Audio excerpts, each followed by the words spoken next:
Has Wall Street become more ethical since you and I were there in the 90s?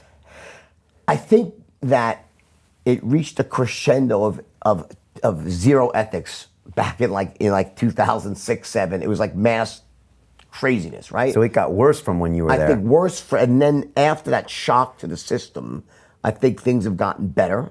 But I think things are starting to drift back again somewhat. Like what happens is if you look, you remember after the GFC, like the stated income, this is like the crash, right? After the global financial crisis, everyone was like, 07, 08, we'll never, mortgages have to be for people that qualify. If you go now, it's almost back to the same thing again. People giving out mortgages, Yeah, you're going back to slowly. It's all a cycle. We right? see It's it, like right? it's unbelievable. They go back. Memories are short, right? So, I think that it's always going to have that sort of like it goes around and around, and at any given time. But even here's one other point to consider. Even in the worst of times, one thing that you want to remember is that it's not like everyone on Wall Street's corrupt. It's probably, even in the worst time, 15%.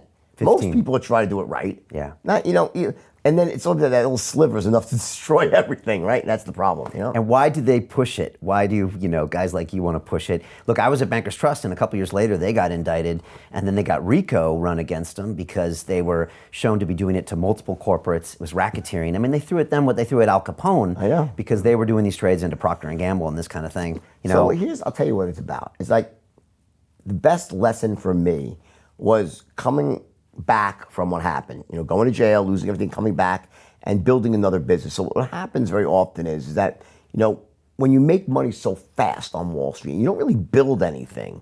You're buying and selling and trading the ingenuity of others. There's no way to really feel like, how do you put value on what you're doing? Is it an empty existence somewhat? Exactly. And that's exactly what it, so some people tend to feel it. So what do? Well, you then only have money is the only barometer of what you're doing. So, and then money, it's in the bank. So you have to buy something to make it real. So you buy a huge house, a yacht, a jet. So then that feels really great for like a minute. And then I got to buy a bigger house and a bigger yacht. And it becomes like, so, you don't really, money, as I always say, money's like alcohol. It amplifies. It doesn't change you. If someone's an asshole and they drink, they're a giant asshole when they're drunk, right? But if someone's an awesome, funny person, when they drink, they're the life of the party, right? Money's very similar. It's not going to make you anything that you're not, but it'll make you more of what you are. So what happens to a lot of people, it just amplifies the bad and amplifies the good as well, right? So I think in terms of the GFC, what you saw happening was it was sort of like it's like self-feeding. Everyone was in on it, from the homeowner who bought a house, who knew that he really couldn't afford. The victims. And then when to the mortgage broker who said to him, so what do you make? He goes, 75. How much do you make? You make more like 100, right? Because that's what you need to call 100, yeah. And what do you do for a living? Oh, I'm a assistant. Assistants don't make. Well, aren't you an executive assistant? So the mortgage broker's teaching the homeowners how to lie.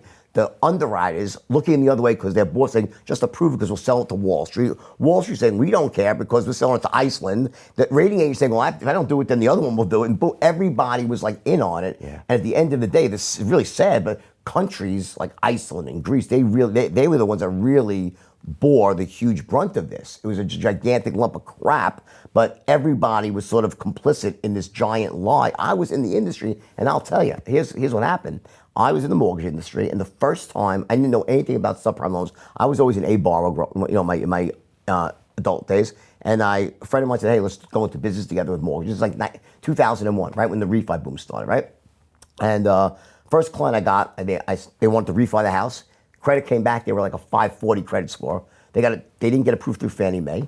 So I figured, we'll call option one. I'm like, oh, they're that subprime. Yeah, girl comes in, she looks along. Oh, okay, I could do a 7.5% loan here on a 228, 2 years fixed, 28, and a variable rate. At the time that she said 7.5%, the fixed rate was 7%. I'm like, it's only a 0.5% difference between someone who's got perfect credit and this person who's basically a credit criminal.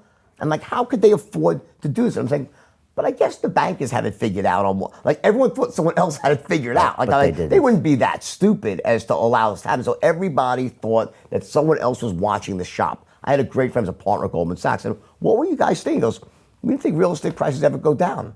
Like everyone had their own thing they were looking at about why it wasn't a problem because someone else had it covered, And at the end of the day, it works until it doesn't work, and then it's a disaster.